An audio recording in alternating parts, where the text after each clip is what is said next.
principio hablábamos de la ansiedad que de alguna manera nos genera esta comunicación a la brevedad del GACH que va a ser para evaluar realmente en qué situación sanitaria estamos. Y se hacía referencia justamente a lo que habían sido las sugerencias que el GACH había publicado el pasado 7 de febrero. Y una de ellas, creo que tú ya lo habías mencionado, ¿no?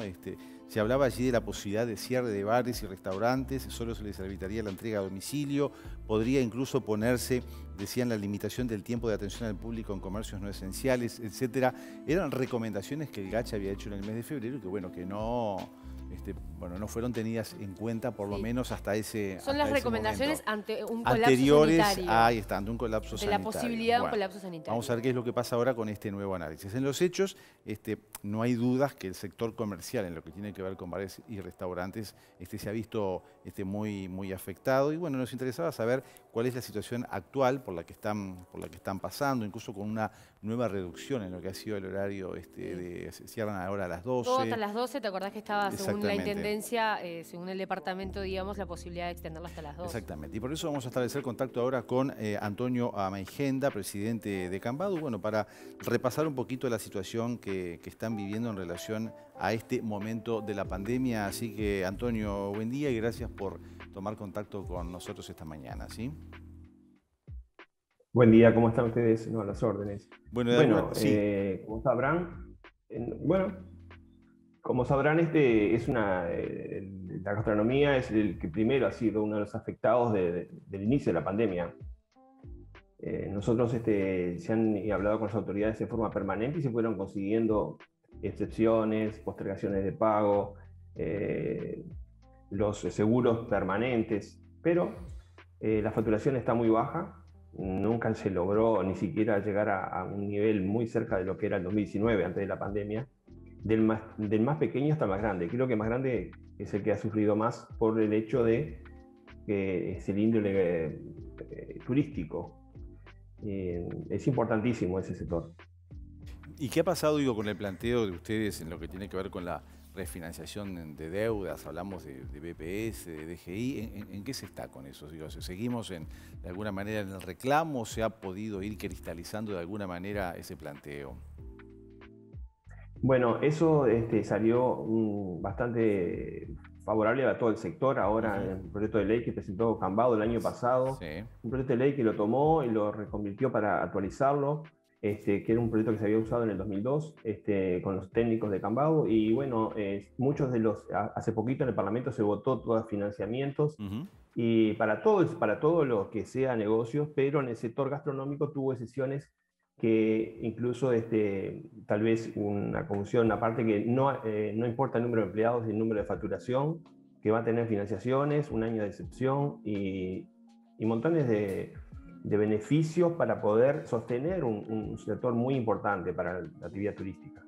En un comienzo de la pandemia, los bares bares y restaurantes, por supuesto, decidido cerrar sus puertas justamente por la incertidumbre del virus, porque no se sabía, su nivel de gravedad y voluntariamente cerraron sus puertas. Ahora, con esta nueva cepa, esta nueva situación que atravesamos como país, ¿cuántos han podido tomar esa decisión de decir, bueno, cierro las puertas, utilizo solamente el delivery para cuidarnos? ¿Cuántos han tenido la espalda para hacerlo? Hay sectores que no están, su perfil de histórico no es delivery. Por lo tanto, no están preparados para el delivery, porque el delivery es una oferta que es dentro de un nicho que ya está cubierta. Está en todos los barrios, pero hay un perfil de clientes que se sienta a almorzar con todos los protocolos y ha sido igual muy baja la facturación porque la gente ha dejado de ir al lugar de concurrencia. Una vez fue porque la gente cocinaba, luego porque se vio una apertura y cuando llegó a diciembre, que se esperaba una temporada, incluso algunos habían reconvertido su negocio, aprovecharon esa oportunidad de prolijarlo, de hacer cambios que a veces no se puede mientras se está trabajando. Y en el momento que se esperaba la apertura, se hace el cierre de horario y las restricciones comienzan en una zafra muy importante para este sector. Mucha gente no puede cerrar porque para cerrar se necesitan recursos.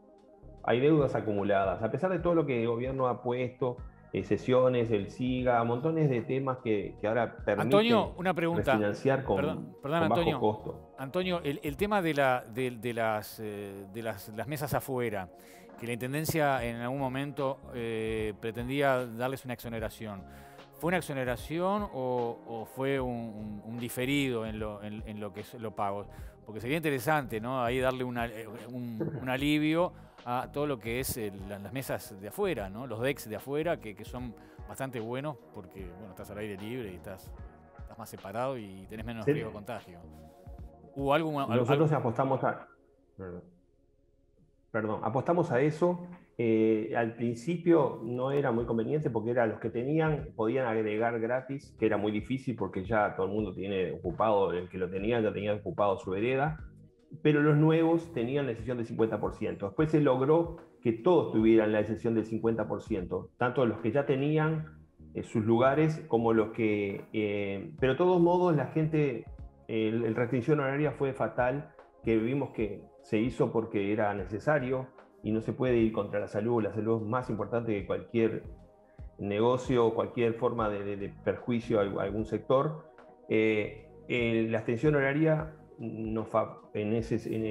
perjudicó totalmente el negocio, no se podía recibir, porque en el día no estaba funcionando, estaba muy bajo la facturación y no se hace con 2 horas de facturación un negocio sostenible. ¿Cuántos locales debieron cerrar sus puertas de manera definitiva? Son más los que están proclives a cerrar que los que han cerrado, porque para cerrar se necesita despedir todo su personal y ahí hay que tener la plata para despedirlo, aparte que ya hay una acumulación de deudas. Yo lo que le he dicho a todas esas generaciones que se han hecho, incluso los dueños de locales han tenido contemplación con cobrar alquileres, porque para cerrar un local hay que entregar el local. Y a veces los contratos no lo permiten, el dueño depende de que el dueño acepte que se rompa el contrato antes de lo acordado. Hay un montón de temas que están atrás de eso y hay que tener espalda y aparte desarticular a veces negocios que tienen muchísimos años. Claro. Que eso es importantísimo para nuestro sector turístico, que es el segunda entrada de dinero en el país, que esos lugares que eran reconocidos por forma internacional, que venían al Uruguay, ya tenían una cultura gastronómica muy buena, no tenemos que dejarla perder, porque atrás de esos negocios hay miles de empleados que tienen una forma de trabajo que no debemos perderlo.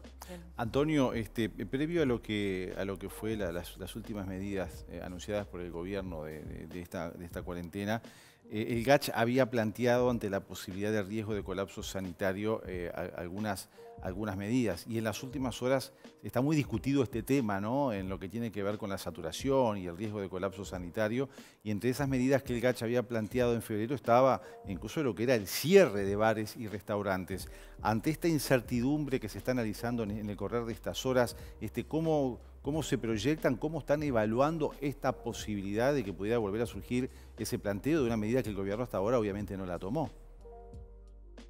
Bueno, eso sería fatal para miles de negocios, cientos, porque estamos hablando de todo el país, ¿no? Y sería fatal porque ya está en una situación límite, la gente se está endeudando y teniendo una esperanza de volver a reabrir. Se vio en diciembre, ahora se está viendo que con la vacunación puede ser que en septiembre, octubre haya un nivel de vacunación que se pueda circular. Los lugares establecidos que cumplen los protocolos, nosotros los defendemos a muerte porque hemos comprobado que usando los barbijos y haciendo los protocolos, los contagios no se producen.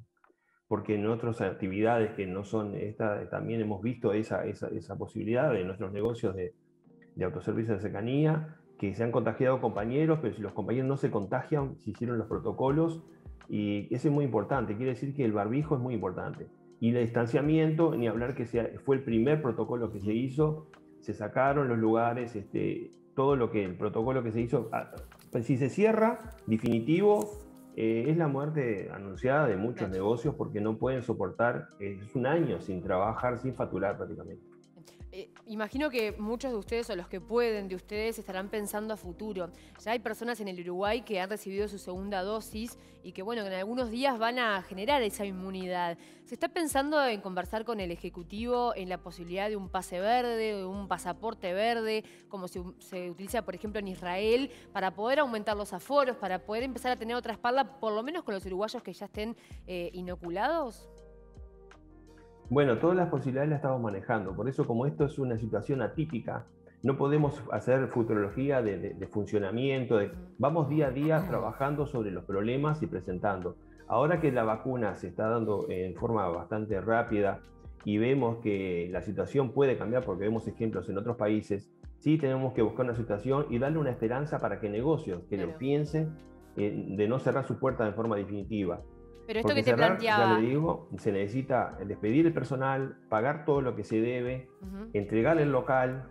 Por supuesto, y bueno, pero es muy difícil. Esto que te planteaba, y te reitero, por supuesto a quienes puedan hacer frente a la situación y pensar en un futuro, porque hay quienes viven el día a día, ni hablar, pero aquellos que puedan pensar en esta situación, ¿están conversándolo de manera formal o buscando las maneras para poder ejecutarlo? Sabemos que las cosas a veces llevan su tiempo en el Uruguay. Bueno, nosotros vamos a plantear algo similar. Estamos justamente en la parte de Intendencia, tenemos por otras cosas una reunión después de turismo, porque también tiene mucho que ver la Intendencia en todo este funcionamiento de los protocolos y de las impresiones, que nosotros vimos siempre con buenos ojos que los que incumplen sean sancionados, porque afecta al que cumple y aparte puede haber restricciones porque se mira al barrer lugares específicos que a veces no incumplieron, pero ¿Qué es eso por lo similar? general el negocio establecido nunca lo hace porque tiene clientes asiduos. Se está hablando que a veces había muchos lugares informales y a veces, por eso mismo a veces decimos, bueno, el bar puede contagiar, pero más contagia si se hacen cosas informales sin protocolo alguno. Decías que van a plantear algo similar. ¿Qué es eso similar?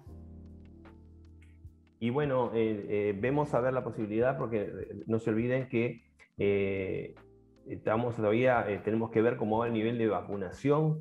No sabemos todavía cuándo va a poder tener una población importante, porque tenemos que hablar. Nosotros no vemos todavía la posibilidad de que se pueda prontamente ejecutar eso con la vacunación que tenemos. No se olviden que hay que dar 2 dosis y esperar un tiempo todavía, ¿no?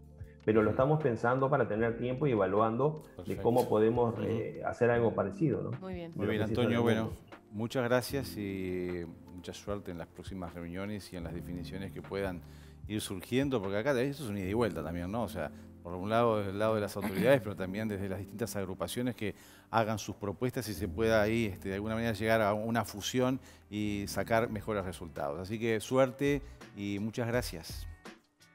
Bueno, gracias a ustedes y a las órdenes.